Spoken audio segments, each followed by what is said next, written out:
Welcome to Gnanaprasanna astro channel. ఇవాటి వీడియోలో చర లగ్నాలకు చంద్రుని స్థితి ఏ విధంగా ఉంటే మంచి ఫలితాలను ఇస్తుందో ఇప్పుడు తెలుసుకుందాము.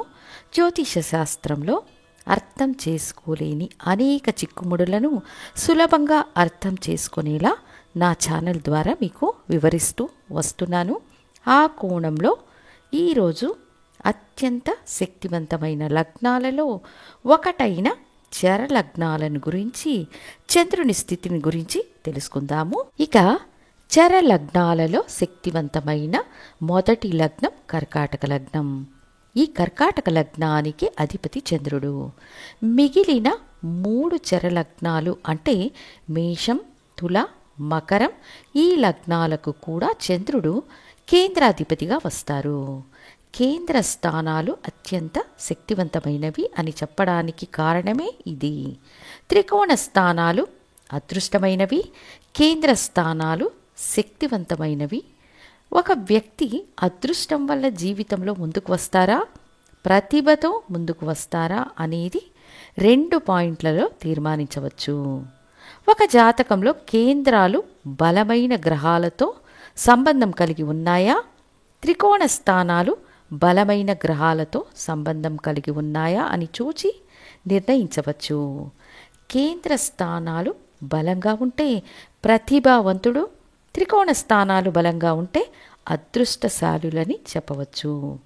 ఈ కాలచక్రానికి కేంద్ర స్థానాలైన 1, 4, 7, 10 స్థానాలనబడే చర రాసుల్లో రాజగ్రహాలైన రవి, శని, కుజ, గురువులు ఉచ్చం పొందుతారు. కాబట్టి ఈ 4 కేంద్ర స్థానాలు బలమైనవి.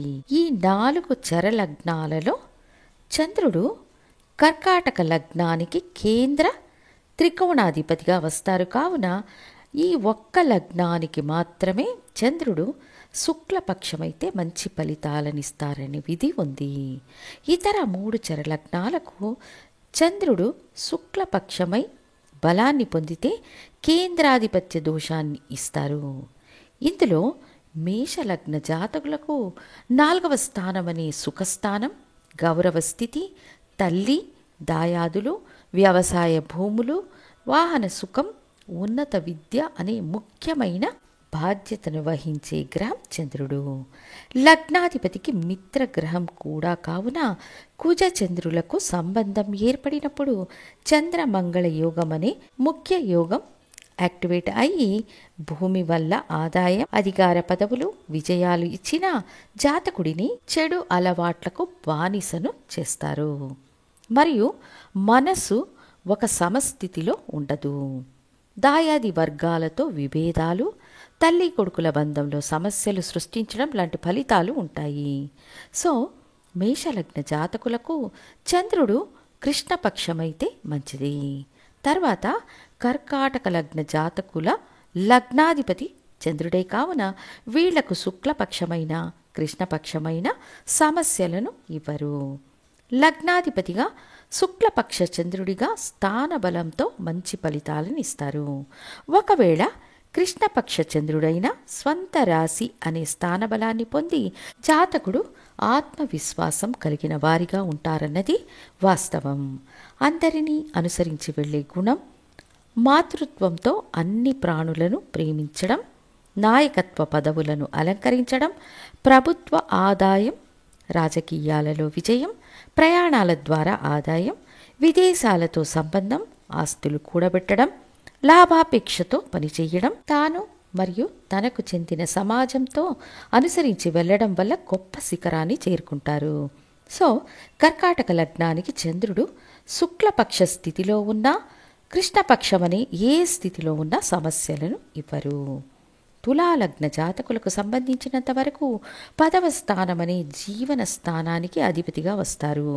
ఇది ఒక కేంద్ర స్థానం కావున సహజ శుభగ్రహమైన చంద్రుడు శుక్లపక్ష చంద్రుడైతే కేంద్రాధిపత్య దోషాన్ని ఇస్తారు. ఎందుకు చంద్రుడు ఇతర చరలగ్నాలకు శుక్లపక్షంలో ఉండకూడదు అంటే చంద్రుడు ఒక సహజ శుభగ్రహం. శుక్లపక్ష చంద్రుడైతే అధిక శుభత్వాన్ని పొందుతారు.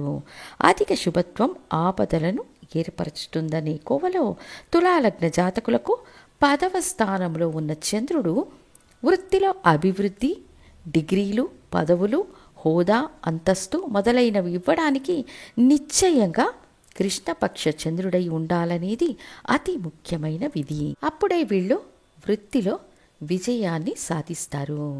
ఎందుకంటే తులాలగ్నం ఒక వ్యాపార లగ్నం. ఇక్కడ శని ఉచ్చం అవుతారు కాబట్టి సహజంగానే వృత్తిలో బలం అధికంగా ఉంటుంది. ఇక 10వ స్థానాధిపతి చంద్రుడు స్థాన బలం అనే స్థితిలో ఉన్న దిగ్బలానికి ఆపోజిట్ స్థానంలో నిష్బలాన్ని పొందుతారు కాబట్టి కృష్ణపక్ష చంద్రుడైతే చంద్రుడి కారకత్వ వృత్తులైన వ్యవసాయం, పశు పోషణ, అగ్రికల్చర్, వాటర్ ప్రోడక్ట్స్, పదవి, అధికార పట్టం, ఉద్యోగంలో ఉన్నత స్థితిని పొందడం, వ్యాపారం చేయడం, వ్యాపారంలో గొప్ప విజయాన్ని సాధించే అవకాశాలను సృష్టిస్తారు. ఇదే 10వ స్థానంలో శుక్లపక్ష చంద్రుడైతే వృత్తిలో సమస్యలు, వ్యాపారం చేసి నష్టపోవడం, పదవిలో చిక్కులను, న్యాయంగా దొరకవలసిన అభివృద్ధి, పురోగతి లేకపోవడం లాంటివి ఏర్పడతాయి. తర్వాత మకర లగ్నం అనే చరలగ్నానికి చంద్రుడు 7వ స్థానం అనే జీవిత భాగస్వామిని సూచించే అతి ముఖ్య స్థానానికి అధిపతి. ఇక్కడ కూడా ఒక కేంద్ర స్థానానికి అధిపతిగా వస్తారు కాబట్టి ఆటోమేటిక్గానే శనికి చంద్రుడికి మంచి సంబంధం ఉండదు కాబట్టి ఇది పునర్పు దోషంగా ఏర్పడుతుంది. చంద్రుడు చరలగ్నాలకు బలవంతునిగా పనిచేస్తారన్నా కూడా కర్కాటక లగ్నానికి తప్ప మిగిలిన 3 చరలగ్నాలకు ఒకవైపు లాభాన్నిస్తూ ఇంకొక వైపు చెడును కూడా ఇస్తారనేది వాస్తవం. అప్పుడు మకర లగ్న జాతకులకు తల్లిని పోలిన జీవిత భాగస్వామిని ఇవ్వడం, వివాహం తర్వాత ఆర్థిక విజయం, పురోగతి, సమాజంలో గుర్తింపు, గౌరవాన్ని ఇస్తారు. కానీ శని చంద్రులు వ్యతిరేక గుణాలున్న గ్రహాలు. శని మందకారకుడు, చంద్రుడు వేగంగా పనిచేసే గ్రహం. అప్పుడు మకర లగ్న జాతకులకు వివాహం తరువాత జీవిత భాగస్వామి వేగంగా పనిచేసే తీరాలనే ఒత్తిడిని సృష్టిస్తారు. ఊరికే ఉండకూడదు, సోమరితనం జీవితాన్ని ఉద్ధరించదనే పరిస్థితులను ఏర్పరిచి కమిట్మెంట్స్ ఇచ్చి దాని ద్వారా బాధ్యతలను మోస్తూనే జీవిత రథచక్రంలో ముందుకు సాగే జ్ఞానాన్ని చంద్రుడు ఇస్తారు. ఇందులో ఇతర 3 చరలగ్నాలకు లేని ప్రత్యేకత మకర లగ్నంలో ఉంది. చంద్రుడు తన పూర్తి నక్షత్రమైన శ్రవణ నక్షత్రాన్ని మకరంలో ఉంచారు. అందువల్ల భార్య లేదా భర్తను అమితంగా ప్రేమించడం సహజంగానే వీళ్లకు ఉంటుంది. ఇంకా చంద్రుడు 7వ స్థానం అనే అతి ముఖ్య స్థానానికి కేంద్రాధిపతిగా వస్తారు కాబట్టి నిశ్చయంగా కృష్ణపక్ష చంద్రుడై ఉండడం అవశ్యం. సో ఈ 4 చరలగ్నాలకు చంద్రుడు కర్కాటకంకు తప్ప మిగిలిన 3 లగ్నాలకు కృష్ణపక్ష చంద్రుడైతే అద్భుతమైన యోగాన్ని ఇస్తారని తెలియజేస్తూ మళ్ళీ ఇంకొక ముఖ్య వీడియోతో మళ్ళీ మీ ముందుంటాను. ధన్యవాదాలు.